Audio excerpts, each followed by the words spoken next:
Welcome to Death Holler, the place of haunted hearts and haunted homes. We welcome you to Death Manor, the home that boasts the most ghosts. Come on in.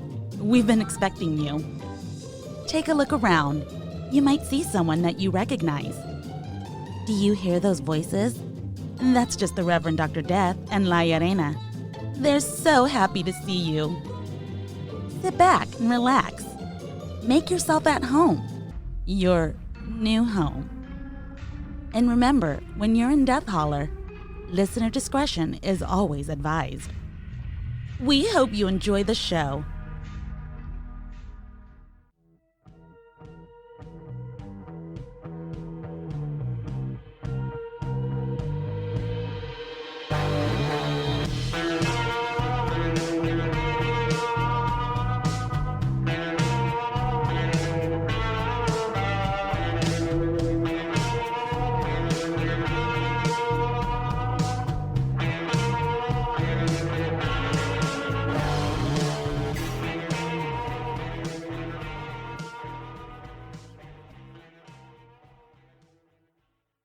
All right, and with that, let's go to Attack of the Bees.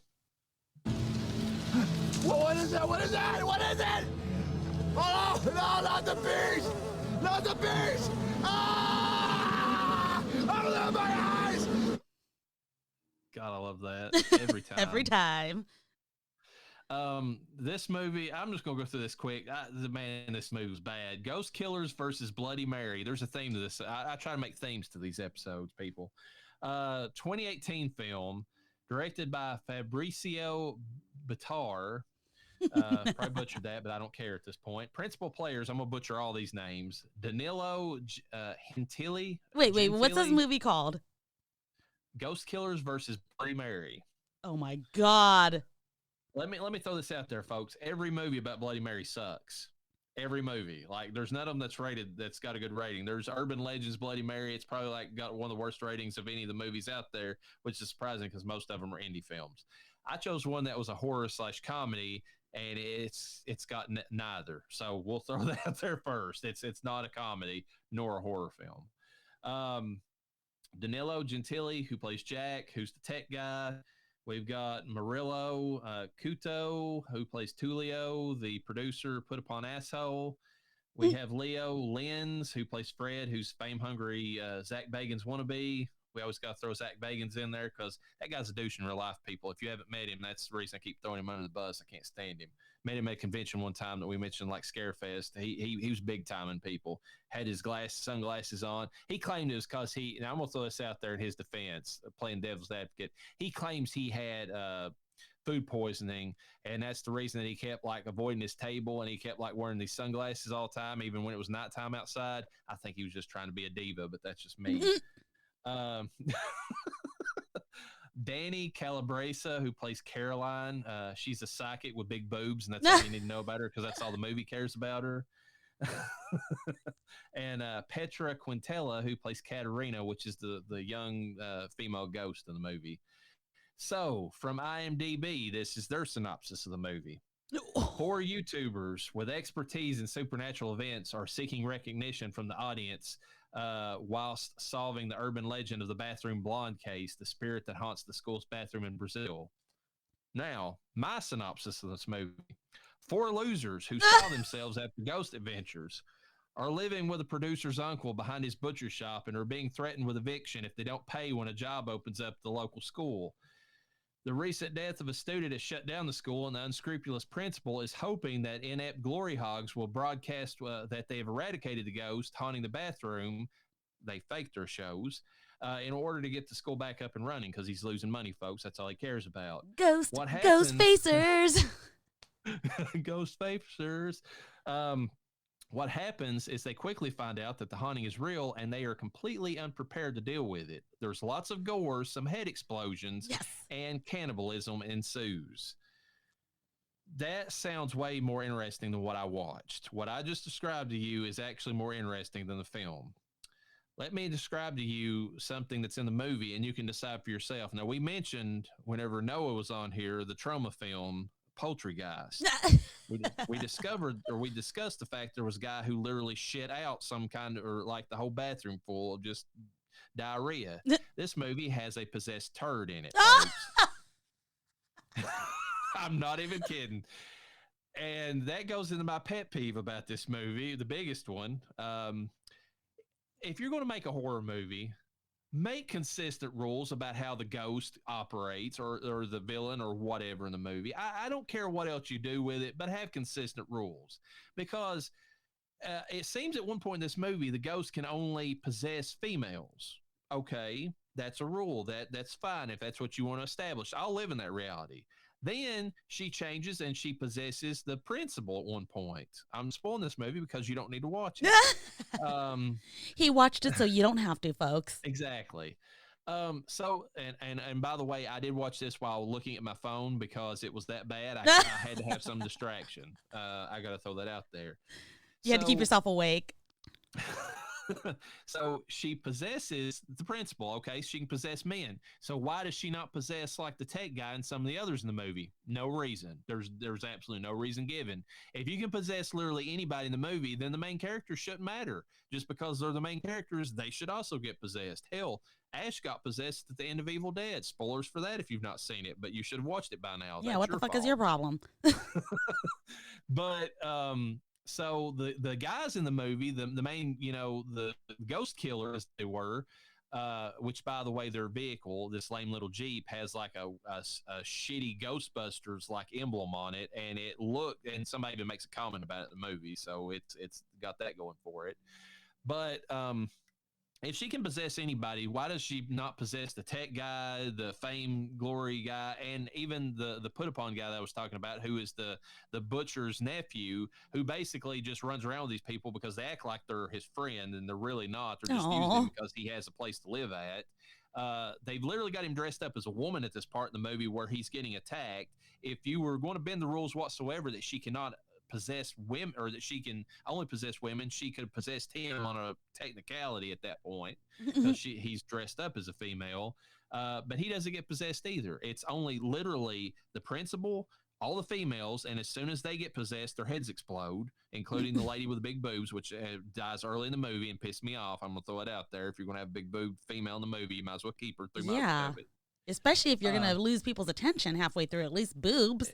Yeah, exactly. You could have had boobs. And they kill another attractive female later on and her head explodes. So, and then this black security guard who works at the school goes in there to just lay out a massive dump after because that's all he does to the movie. He's just one of those guys that sits and eats in the background, and one of his turds gets possessed and comes flying at his head. So she can possess turds. And she, and an aborted fetus that's in a glass jar in one of the rooms. She possesses that too. What the fuck?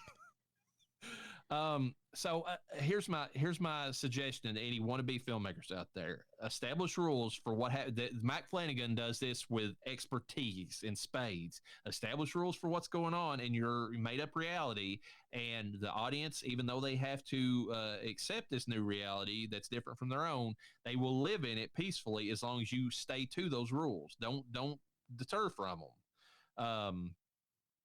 Also, this movie is filmed in Portuguese. Is a Portuguese film, and it has subtitles. If that's an issue for anybody, you have to read this movie if you're not a Portuguese speaker. So throwing that out there. And maybe that's the humor didn't connect with me, but it played like Poltergeist without the social commentary. No, you've seen plenty of movies that you've had to read subtitles, and you've done perfectly fine. So I don't think that was it. Now, that's not what threw me from this movie. It's just it was a lousy. I mean, like the humor in it was non-existent, and it's oh my god, just don't watch it. Just don't. What's your unofficial score? Oh, wait, Nicolas Cage score. We're going to give the Nicolas Cage rating of this movie. This movie is going to get Deadfall, which is Nicolas Cage's only self-directed film from 1993 that is both inept in delivery and is not the fun kind of overacting that the man is known for. So this movie gets the worst Nicolas Cage rating you can get. I want to throw out, for reference, we do not follow the tomato meter. We do not follow Rotten Tomatoes, okay? But I looked it up because I was piqued. Rotten Tomatoes, the official tomato meter, which obviously we don't follow, gives it a 50%. It did not deliver, okay? The audience score. You want to take a guess, Reverend? Don't look at your phone. Don't cheat. 30%. 82%. Those people are idiots. I think this is the first time in the history of ever that we actually agree with the official tomato meter. Or close. I think that's high. I think 50%, because I read some of those reviews slightly, or the 50%, because that's the reason I picked this one. It had the best Rotten Tomatoes score, which is not always a good indicator, folks. Just throwing it out there for you. It's not. But I read it and I was like, 50%. That means half the people. And like I read it and they were like, it's, and literally the good rating was, it's dumb, but it has some humor to it. I would argue it's dumb and has no humor to it. But that opinion varies amongst people who find possessed turds funny. But if that's your thing, then, you know. I'd probably enjoy this movie. Oh, my God. But that is the point of Attack of the Bees. Sometimes I try to direct you to gems when I find them. Other times I try to land or lay on those bombs so that you don't have to worry about them. So, and this time you literally gave them shit. So I literally gave them shit and an aborted fetus that's crawling, around trying to eat you. So there you go. All right. Before we get into the movie, I want to discuss Bloody Mary / Candyman type legends, because that we're getting into a film that's about that. And I think that it's an interesting concept that apparently is not very well done in movie form. No, by any means. Jilted women. Yeah. And the character is a really cool one. I mean, the concept is cool.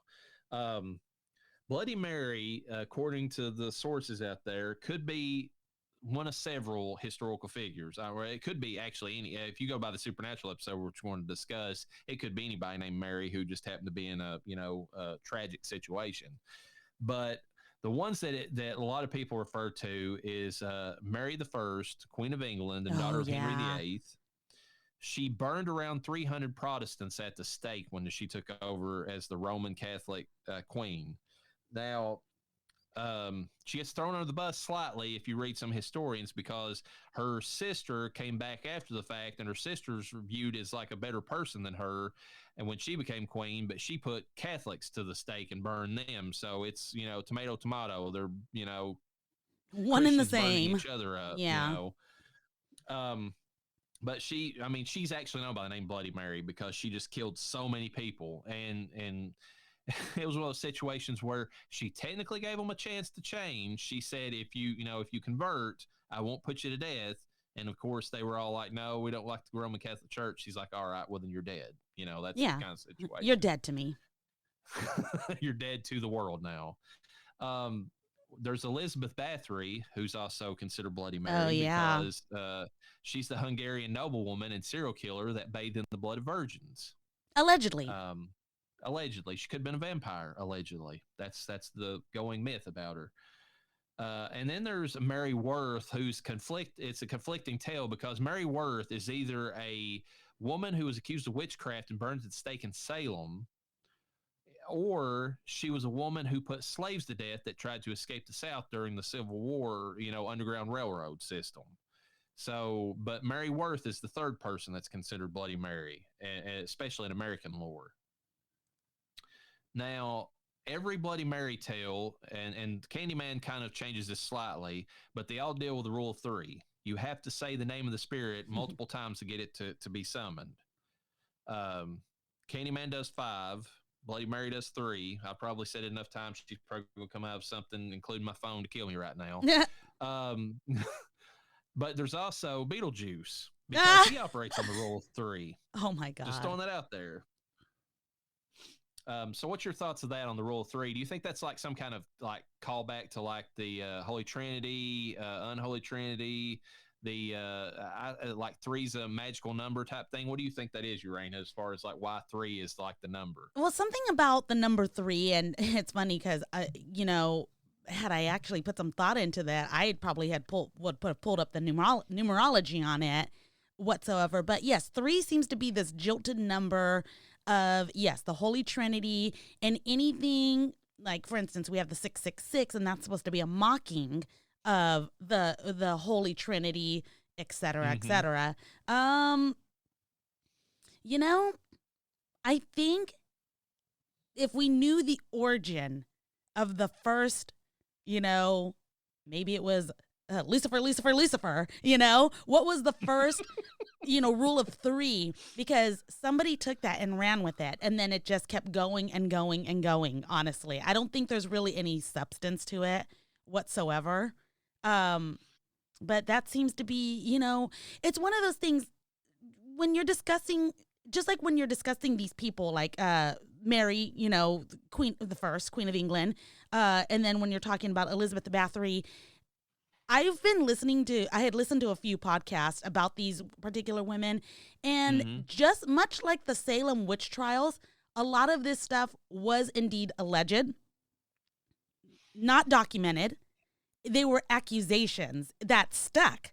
And so it's hard to know, were these women, was Mary the First, was she just a woman in power that men wanted to take her down? Because it's clear men did not like women in power back in those days. And were these just rumors that were brought against them, much like a witch trial, or was she really the way she was? I choose to believe that she was as bad as, you know, because everybody loves history that is scandalous, you know? Yeah. Same with Elizabeth Bathory. Oh my God, she, like, in history, she was a fucking monster. But there is some actual, like, documentation to show she wasn't who she was put up to be, and that she was just a woman that was taken down by rumors and stuff. So, you know, much like that, when you think of history and how it actually was versus how it is, same thing with the number 3. It's just something, it's a witch hunt type thing. And if you get caught saying this or blah, blah, blah, you are obviously summoning somebody bad, or you're trying to do something bad. And you better not have a mole on your body, or else you're going to get fucking burned at the stake, or you're going to be put in the water with bricks to see if you can float.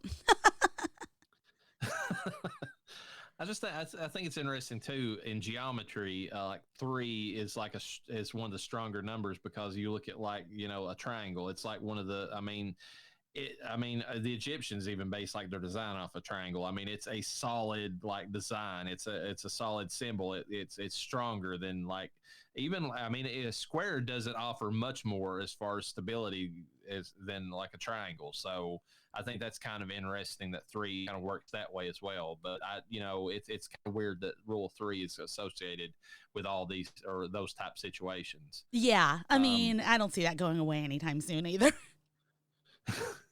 Now, mirrors have always had like things in history. I mean, like, or in like myth and lore and that sort of thing. Everybody knows the main one. If you break one, 7 years bad luck, you know.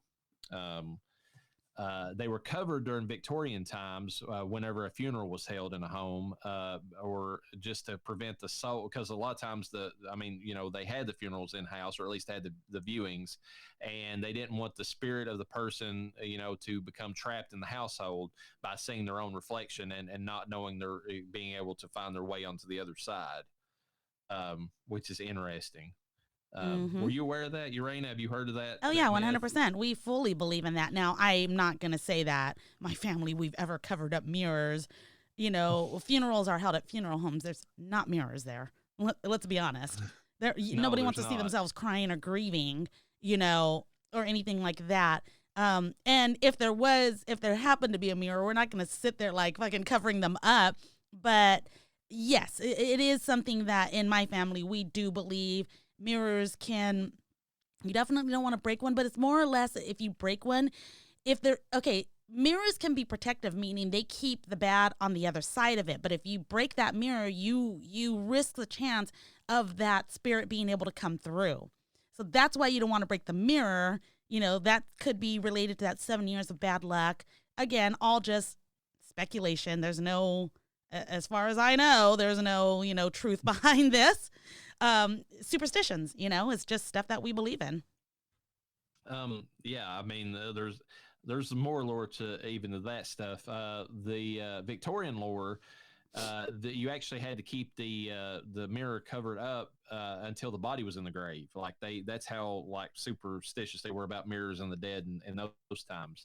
brass mirrors used in China above idols were actually used to scare off evil spirits. Like when they saw the reflection above the idol, then they were scared away. So that's a protective element to it. Constantine, anybody? Now, there's the one that I saw whenever I was kind of doing some research on this that I'd never heard before. They said that if you keep a mirror beside your bed, that it can actually cause you problems while you sleep. And the superstition is that spirits on the other side of the mirror can use it as a conduit to attack and steal your energy while you're sleeping. I fully believe when that. Your body's at its more least defensible, or Mm-hmm. Oh yeah. I don't have a mirror by my bed. And the other thought is that your soul can actually become confused while it's trying to turn to your body upon waking. For those people that think that your soul kind of leaves while you're sleeping, that if you have a mirror close to the bed, that will confuse the process and actually, may lead to more possessions or something. I don't know. As previously discussed, this is why you keep a glass of water by your bedstand, okay? Shit! I forgot to watch Supernatural. Okay, well, I did watch it. No, I'll bring it up. Now, I want to bring up real quick, there's an X-Files episode 3.13, the third episode, 13th episode, third season, called SYZG or something like that. It's SYZYGY. I don't know why they made that up. But it's not really got Bloody Mary in it. Who the fuck named this? Fucking dude from Tesla? Yeah, exactly. Or somebody who was just like, I don't know what to name this, and they just started typing on their keyboard, and that's what they came up with. I think that's literally it. But Bloody Mary doesn't appear in this episode, and actually it's funny because it's got like a very young Ryan Reynolds when he kind of had like a more rounded, fat face when he was like a teenager. He looks really weird in this. And he's like, and the only thing he has is he's in it for like a few seconds at the beginning or a few minutes where he's crying because one of his buddies just died. He's on the football team.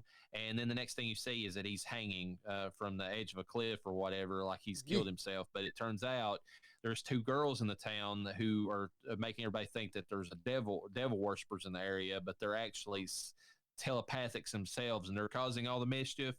But how it ties into Bloody Mary is that somebody says that during the episode and causes, after they say Bloody Mary's name, the two teenagers cause the mirror to explode into their face and kill them, making everybody think that, Bloody Mary was, the one that did it in that situation.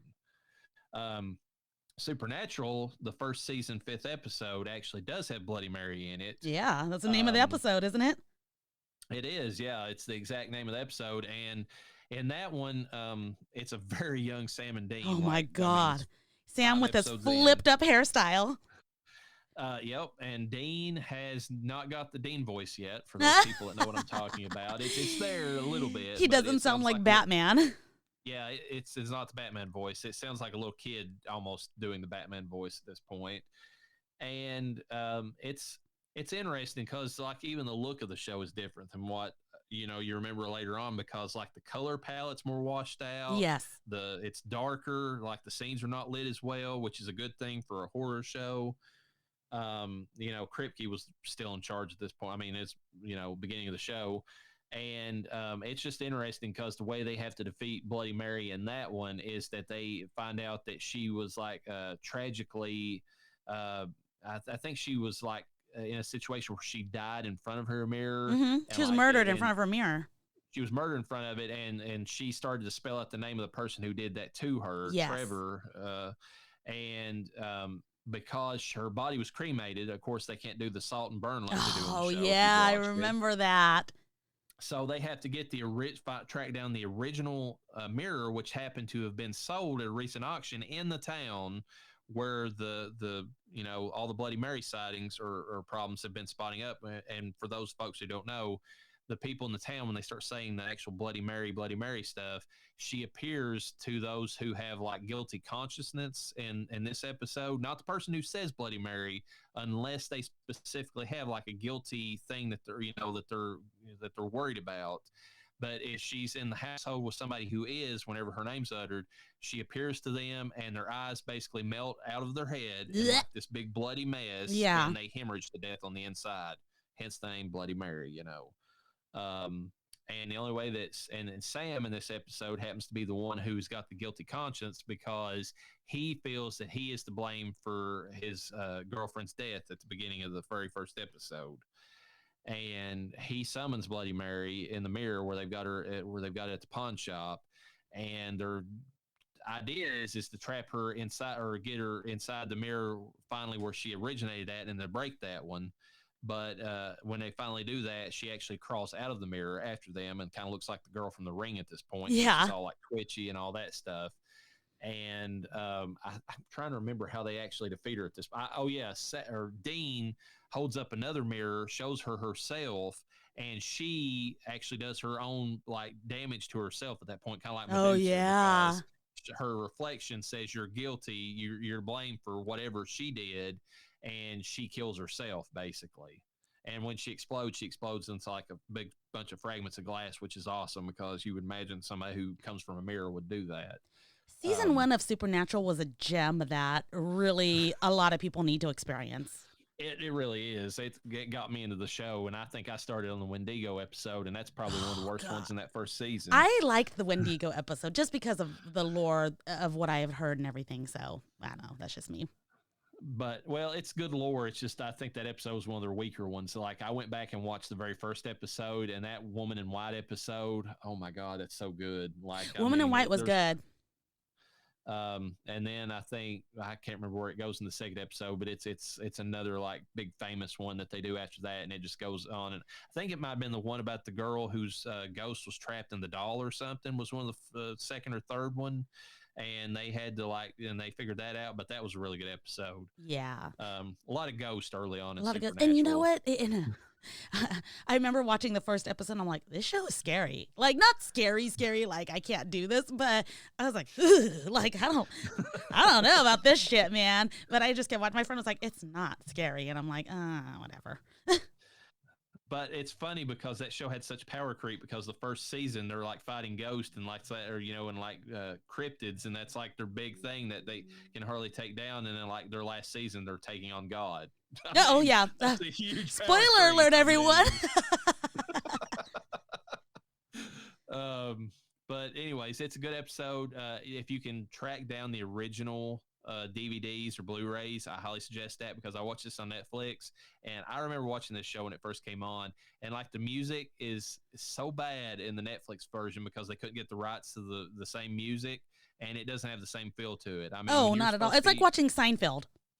Yeah, I mean, you're supposed to be listening to Rock of Ages playing on, in the background as they're driving down the road and talking about, how they're going to track down the mirror. And, like, it's playing some random, like, just bullshit, like, indie pop song or something. Oh, God, like a fucking bass. That has nothing to do with the mood of what's happening at all. And you're just this is... And it's funny because it sounds displaced because I was like... This music sucks. And then as we get a little further on, I finally started watching it like on CW because I had finally caught up and I was like, oh man, this is way better. What season did you end up watching starting on Supernatural whenever you watched it live? I mean, I want to say it was 9. See, you didn't even get to see, like, listen to the good music on the show because, like, that's one of the things that attracted me to it. That second season when it starts off and Dean's putting the car back together and it's playing Back in Black. I mean, that was badass. Was that not on Netflix? Because I felt like the music started getting better on Netflix. I'm not, like I said, I just watched this one random episode and they started playing like an almost country western song to end the episode out when Sam sees his girlfriend Jess. Yeah. And I was like, I know this was not that. I mean, because Dean that was the main thing in the first episode. He had this big, I mean, they set the soundtrack up smartly in the actual script because he had this big old box of tapes and it was all like 80s rock basically, and I was like, yeah, I know for a fact he's not listening to this. He's driving down the road. That's not what music Dean listens to. Yeah. So and like I mentioned, Candyman's also another movie in this summon a ghost type situation. Candyman's more of like an avenger for like people though. Like when you call him in, it's more to get revenge on the people who's done you wrong.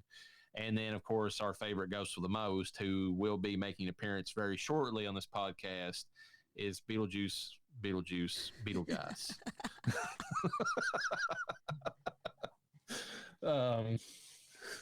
He'll do anything you want him to do.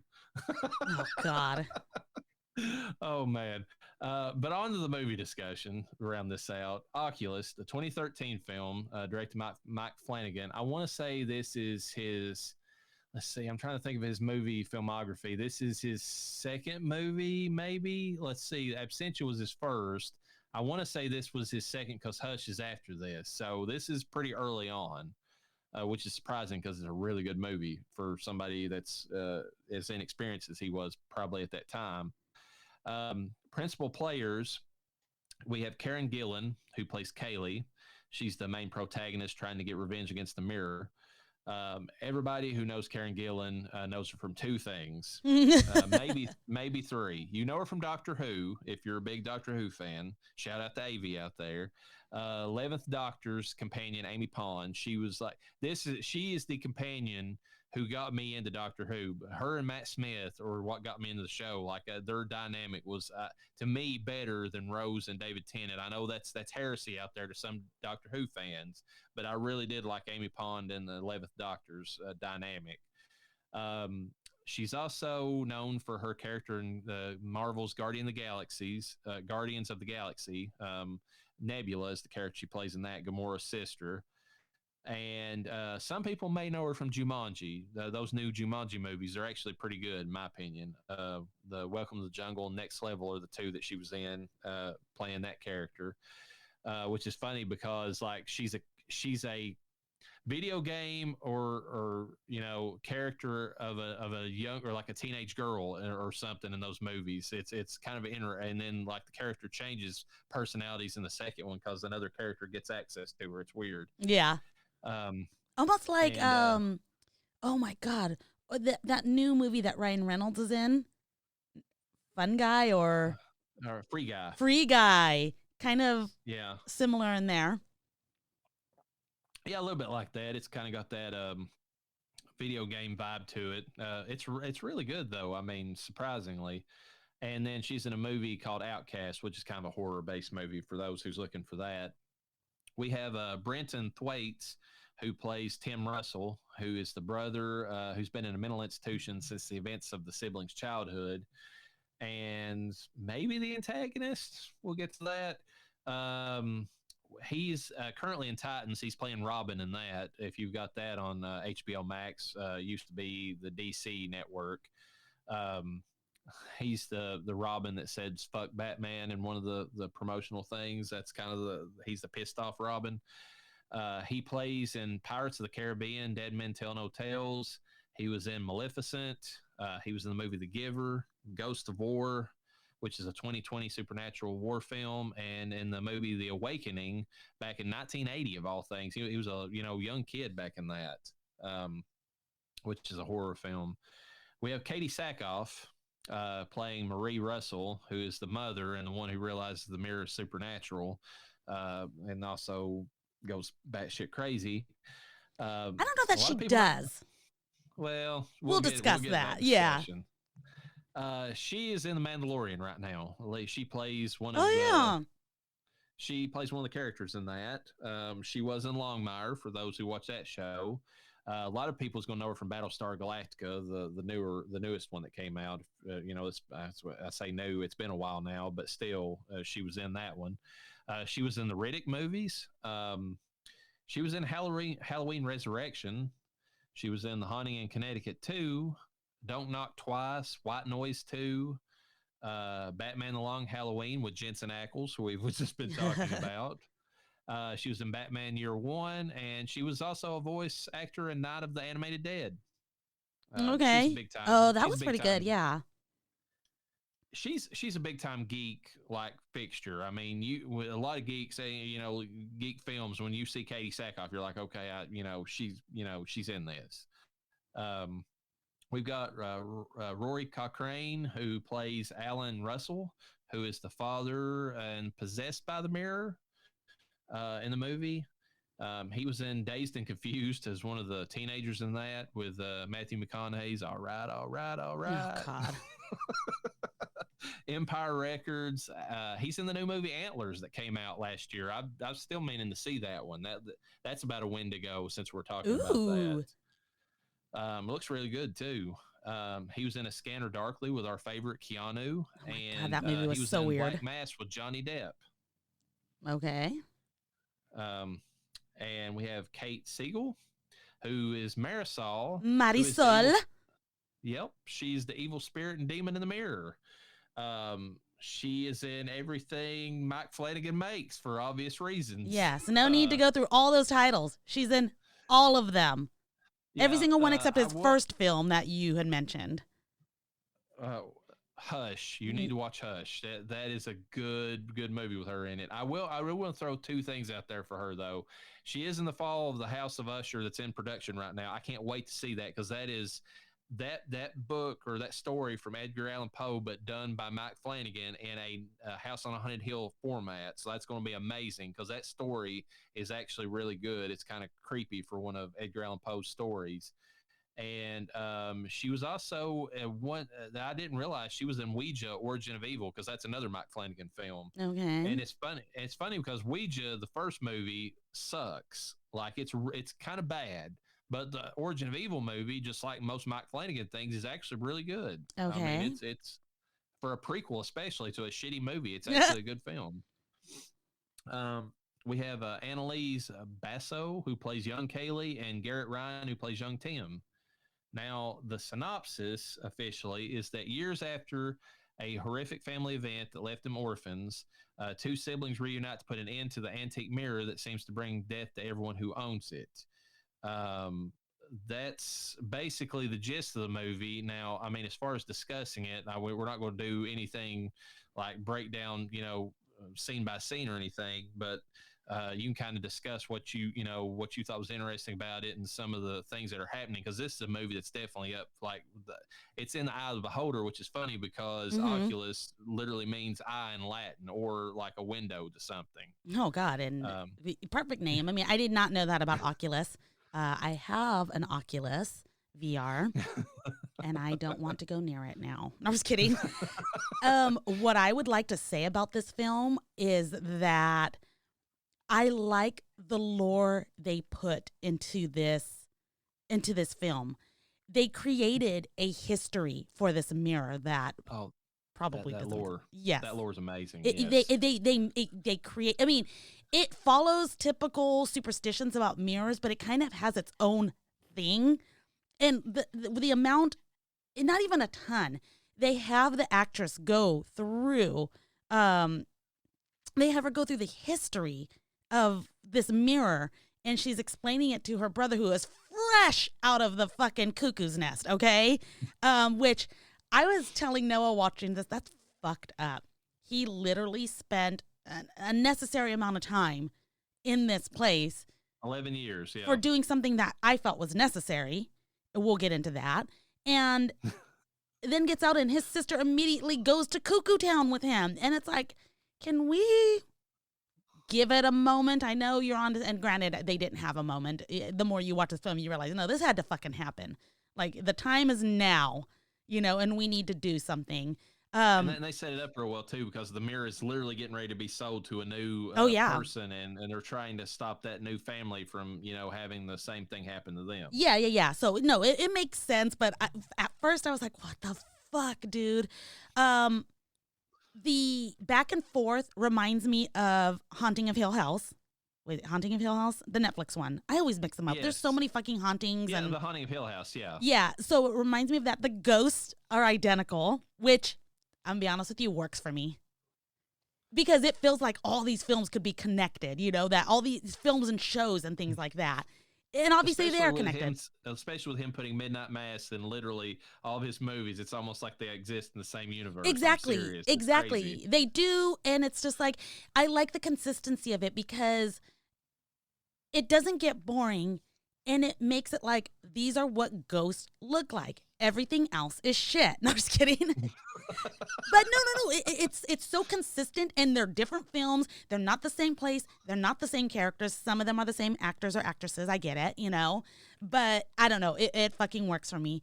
The amount of fuckery that was going on in this film, and the back and the forth, it's almost hard to keep track, but it's not at the same time. Like, you don't know if there's an adult with a child version of their sibling, or vice versa, or a young sibling with an older version of themselves in this house, trying to attain this goal, which was to get rid of this goddamned mirror, because this mirror was causing so much fucking drama.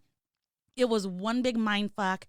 So I don't want to rate it. Obviously, there's so much more to talk about, but I want you to know that I was fucking here for it. So I'm going to bring up something from the very beginning of the movie because I just noticed it because I was literally in the process of rewatching it whenever, we decided to do the podcast, whenever you messaged me. I didn't realize this till upon rewatch. That scene at the beginning where he is having his dream that he's describing to the psychiatrist that gets him out of the mental institution. Oh, yes. That is a prophecy. It is, yes. Because he has the gun and he's got it aimed at his sister. And whenever you watch the end of the movie, spoiler alert, he is the reason that his sister dies. He is the reason, because he's the one that activates the yacht anchor and he kills her. So he literally, that is a doom prophecy right from the beginning. And Flanagan is telling you straight up, this is not going to have a good ending. I'm telling you the ending right here. And you know what was funny about, not funny, but you know what I mean. You get it. Is that was him. He was trying to tell the doctor he wasn't ready to go. Yes. He was basically saying, he was not comfortable. And the doctor's like, I think in my expert opinion that he is of sound mind. He's dreaming about killing his sister, and he has accepted the fact that he has taken responsibility. Excuse me? What the fuck? I personally think that doctor is at fault for everything that occurred, even the mirror. So, no, I'm just kidding. Well, I mean, he is, because I thought that's funny knowing how the movie ended when the doctor's sitting there talking about he's in perfect sound mind. I'm like, oh no, what are you going to say whenever he actually gets, rearrested? I mean, I hope your medical license is put on the line because of this. Yeah, I was like, this poor guy, and the way it ends, and we'll get into that a little bit more after a full discussion of the film, but I told my husband, I was like, he's going to get arrested, and they're going to be like, cuckoo. Fucking crazy. I want to talk a little bit about there was more than one ghost. Yes, there was a Bloody Mary ghost in this mirror, which was Marisol or Marisol. Which is interesting because she was literally the last victim. It was, as Kaylee is going through her list of victims, Marisol was the last one in the 70s before the mirror appeared in her family's home in 2002. Mm-hmm. So, I mean, Marisol is the one that's that appears to him. So it's like to me, I interpret that as like the victims get trapped within the mirror. Like it absorbs the souls of the people that it kills. Yes. And go ahead. I was just going to say, because it's literally her haunting them, but like she was the last victim as well. Yeah. And I don't know when I guess I do know when that crack appeared, because the kids, it was when the dad got shot, right? Yes. There's a scene where the one of the main characters, which at the time is a child, has to kill his father to protect his sister, and it took the damage of that person being slammed against the mirror while getting killed to cause that damage, which kind of upset me towards the end. In the movie, I was thinking the only way they can damage this mirror, even before seeing that scene, is that one of them is probably going to have to be against the mirror getting hurt to hurt the mirror. I thought one was going to have to be sacrificed. Spoiler alert, a person was sacrificed, but for some reason that boat anchor could only go through a body and not damage the mirror whatsoever, even though she was pressed against it while she was getting killed. So I personally, that kind of irked me, because I was like, that would have been a perfect opportunity.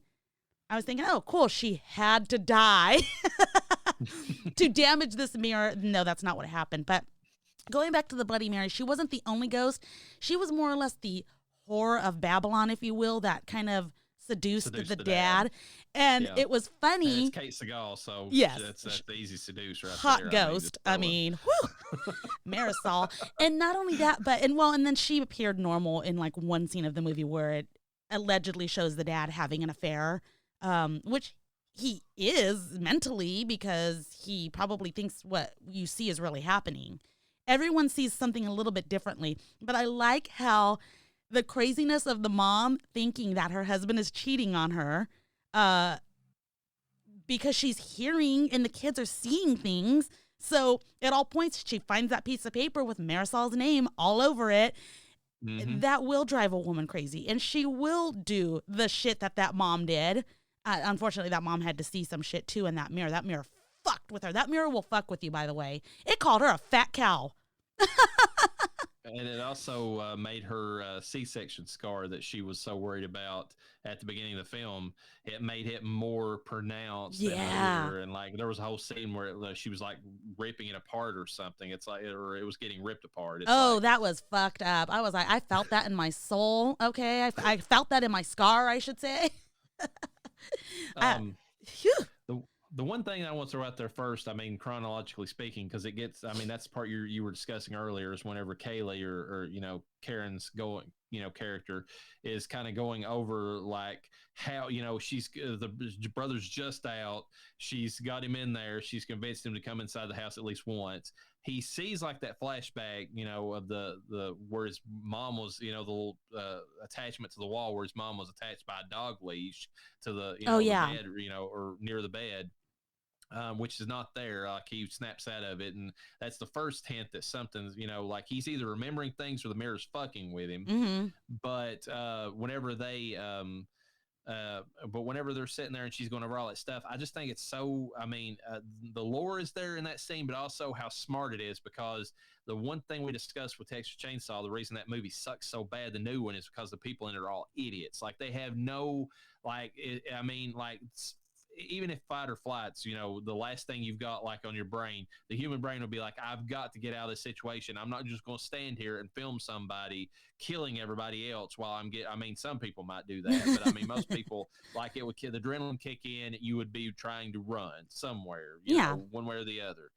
In this movie, like, it is so smart. Like, she's got like all the different, she's one of the smartest like protagonists in a movie. Oh yeah. When it comes to that, because she's got like the different alarms set up. She's got them on different, like, we've got to eat because one person who, had this mirror starved themselves to death. Yeah. We've got to drink because one person laid in the tub and died of dehydration.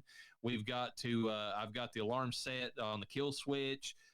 We've got my fiance calling in that I've lied to and said it's because I'm worried my brother's going to kill me. Yeah. Which, he's like in the room, like there's that whole scene. But like she's got all these things, and she's got all the cameras on backup power. Like it is the smartest setup.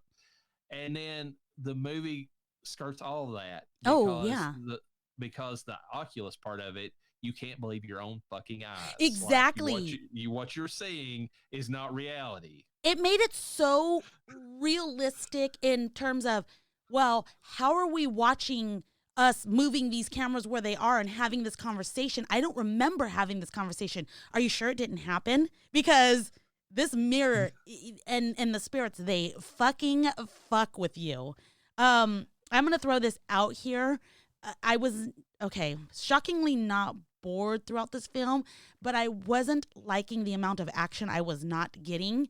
So it was almost a slow burn for me too, but it was necessary because there was a lot of setup that went into explaining what you're about to see.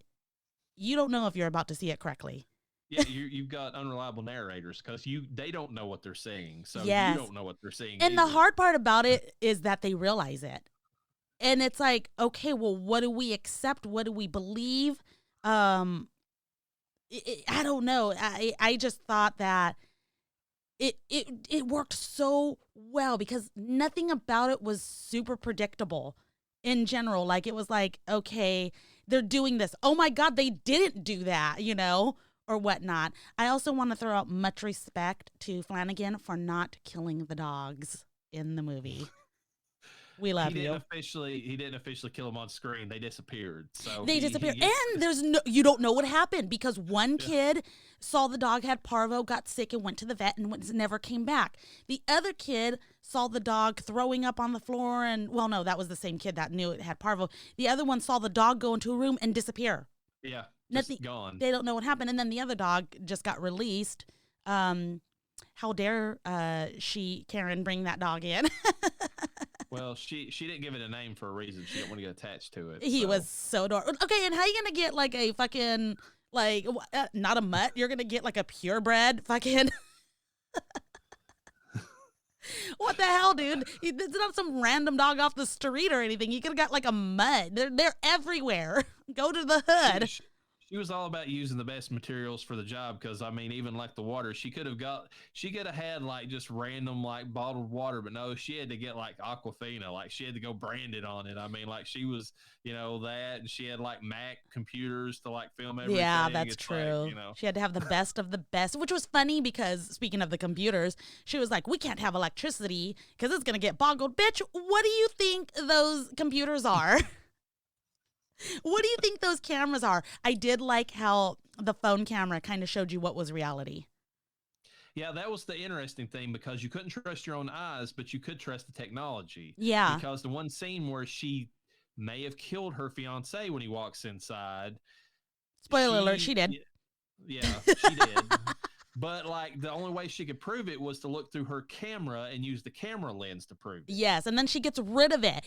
Bitch, that was your Coraline seeing stone, okay? You got rid of your seeing stone. And I know you don't know what a seeing stone is, but you fucking had one in your hands and then you destroyed it. Why? For why? And I just thought about something. It's really weird. Like, so his second movie is a movie where you can't trust your eyes because the ghost is like moving or, like doing all that. Mm-hmm. His third movie is about a woman who's deaf and can't rely on her hearing. So that's kind of interesting, Yeah, you got to rely on those other senses, heightened senses, if you will. All right, what else? What else are we missing? Well, we got to throw the gore in there because you're right. It's a slow burn, but when it's there, it's effective. I mean, the scenes where she's ripping, looks like she's ripping her C-section scar apart. Yeah, that hurt. The eating the light bulb or that was cool. I knew that was going to happen. That was the only thing I predicted in that film. I was like, oh, you saw that apple go down. You knew straight up she was going to bite a fucking light bulb, which was awesome. Yeah. Avi would not have been able to handle this film. She wanted to watch it in Vegas. She does not like gore at all. I warned her there was some gore in it. I was like, for the most part, it's okay, but the gore that's in it is effective. It is effective, and I think that's what have really gotten her.